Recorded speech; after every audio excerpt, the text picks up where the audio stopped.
Welcome to FFT and 5. I'm Chris Towers here with Dan Schneider. Talk about some players you should be stashing heading into Week 11. And Dan, I'll start us off with a trio of running backs who might have some upside and are widely available in CBS fantasy leagues. That's Tristan Ebner of the Chicago Bears, Keontae Ingram of the Arizona Cardinals, and Kyren Williams of the Rams.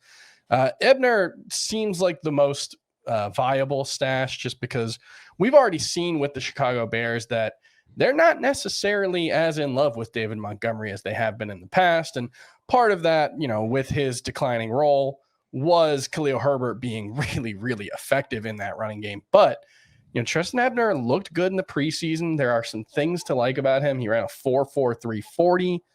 He's not terribly undersized at 209 pounds, 5'11". So, it's not like he's just a tiny little scat back running a 4.43. He's got a little bit of size behind him. So I think there is a chance that he could work into something of a timeshare with David Montgomery. And frankly, if anything happens to Montgomery, Ebner seems like he would be the go-to guy. I think the same thing can be said of Keontae Ingram after the Cardinals shockingly cut Benjamin this week. So, Keontae Ingram could be a James Conner injury away from being a starting running back. And James Conner's had a lot of injuries in his career. So that could be a situation where Keontae Ingram is in a pretty significant role very soon.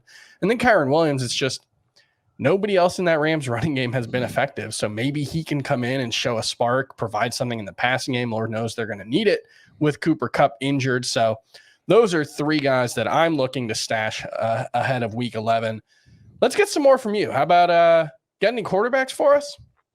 Well, I want to start by saying that I do think Ebner is the best stash of those. I want to reiterate that. I think you get the best combination there of talent. As we saw in the preseason, he was able to create yards before contact, after contact, which is key. And obviously the situation. David Montgomery struggling in this role, in my opinion, not running as well as they hoped. Obviously, you saw, as you mentioned, Herbert provide a spark. Now Herbert's out, so he's the next man up. As far as quarterbacks go, I don't really have my eye on any quarterbacks to stash right now. Deshaun Watson's too rostered right now. I think he's at 75%.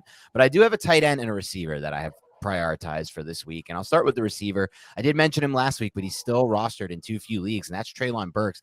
I think for some reason people weren't excited about his return, but if you look at the underlying numbers, the target share, 18%, was excellent. The route participation was excellent. I believe around 80% it was hovering. So those are the numbers you want to follow. You don't want to look at just the box score stats. So Treylon Burks, first round pick, will be that spark if that passing game does get going. He's the only one who will be that guy. So I still think there's potential league winning upside with him. He's not, people went all crazy with Christian Watson, and I was for that on the waiver wire, but Burks feels like the afterthought, despite maybe having a better talent profile.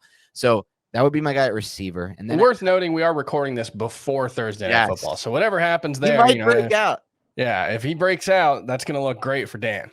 I hope he does. And then a tight end, man, Trey McBride. I picked him up in almost every league this week.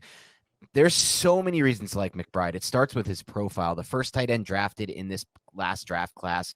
He is essentially, in a lot of ways, if you watched him at Colorado State, a very similar player to Zach Ertz. That was my comp, a bigger Zach Ertz. He just has a weird knack for getting open in zones and knowing where to settle in.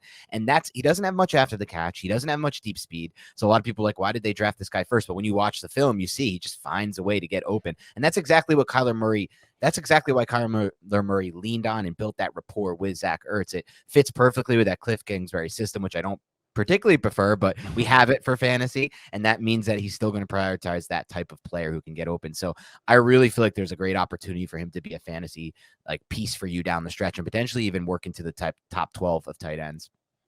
All right, I will mention a couple of wide receivers, Jameson Williams and DJ Chark, both of the Detroit Lions. DJ Chark could be back from IR this week. Jameson Williams, it sounds like it's more after Thanksgiving. Lions play on Thursday night in Week 12. So he could be back in Week 13. And most people, I think, consider Jameson Williams arguably the most talented wide receiver in this class. He fell because, as we've seen, he was recovering from the torn ACL. But this is a Lions offense that leans heavily on Amon-Ra St. Brown and doesn't really have anything else going for it right now. DeAndre Swift, very limited due to his injuries. So there's an opportunity after the trade of TJ Hawkinson for someone, either Chark or Jameson Williams, to step up. They're both widely available. And I'll also throw out Desmond Ridder, who we've mentioned a few times as the Atlanta Falcons backup quarterback. Marcus Mariota continues to struggle. I could see them making a switch. But also, Jameis Winston is only 14% rostered.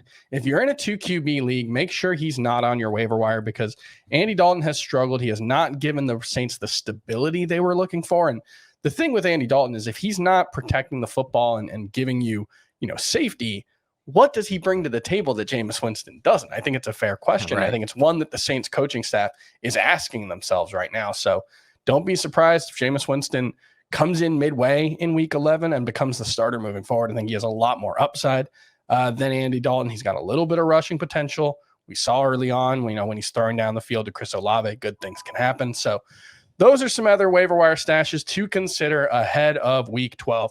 That's going to do it for FFT and 5. We'll be back on Sunday morning with the latest injuries and more start sit questions. We'll talk to you then.